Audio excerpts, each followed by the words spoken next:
नमस्कार मित्रांनो, गोल्डन स्टोरीजमध्ये आपलं स्वागत आहे.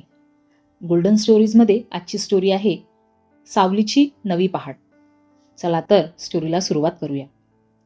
विशालगड नावाच्या एका छोट्या गावात जानकी राहायची.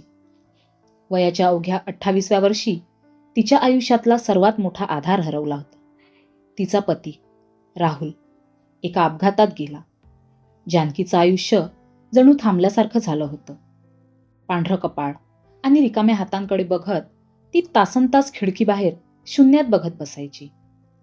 गावातले लोक हळहळायचे, पण काही जण मात्र आता हिचं कसं होणार? तरुण पोरगी, कपाळावरचं कुंकू गेलं की आयुष्य संपलं असं म्हणायचे. जानकीला वाटायचं, खरंच आयुष्य संपलंय का? एके दिवशी सकाळी जानकीची जुनी शिक्षिका सुमतीबाई तिला भेटायला आल्या. जानकीच्या सुकलेल्या चेहऱ्याकडे बघून त्या म्हणाल्या, जानकी, देवाने एक दरवाजा बंद केला की 100 खिडक्या उघड्या ठेवतो, पण आपण त्या बंद दरवाजाकडे बघण्यात इतके गुंतलेले असतो की मागची मोकळी हवा आणि सूर्यप्रकाश आपल्याला दिसतच नाही. जानकी रडत म्हणाली, बाई, आता माझं कोण आहे? माझ्यात आता काहीच उरलं नाहीये. सुमतीबाईंनी तिचे हात हातात घेतले आणि म्हणाल्या, तुझ्यात तू स्वतः आहेस. तू उत्तम चित्र काढायचीस, आठवतंय? तुझ्या हातातली कला तुझी ओळख आहे, कुंकू नाही. त्या रात्री जानकीला झोप आली नाही.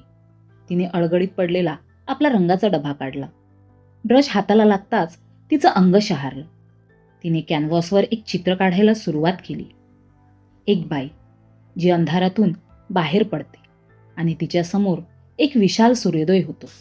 तिने रात्रभर चित्र काढलं.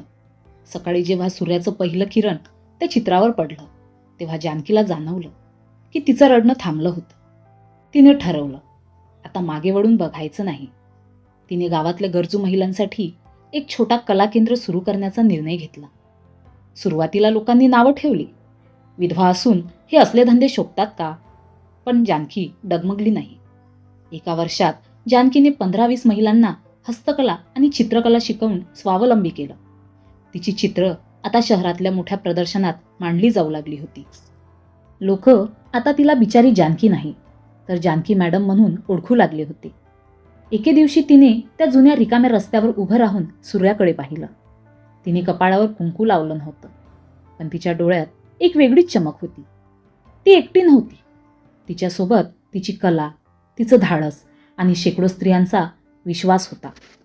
आणि या स्टोरीमधून आपल्याला ही गोष्ट समजते की आयुष्यातली एखादी दुःखद घटना म्हणजे शेवट नसतो, तर ती एका वेगळ्या आणि अधिक सामर्थ्यवान प्रवासाची नवीन सुरुवात असते. तर मित्रांनो, तुम्हाला ही स्टोरी कशी वाटली कमेंट करून सांगा. स्टोरी आवडल्यास व्हिडिओला लाईक करा आणि चॅनलला नक्की सबस्क्राईब करा.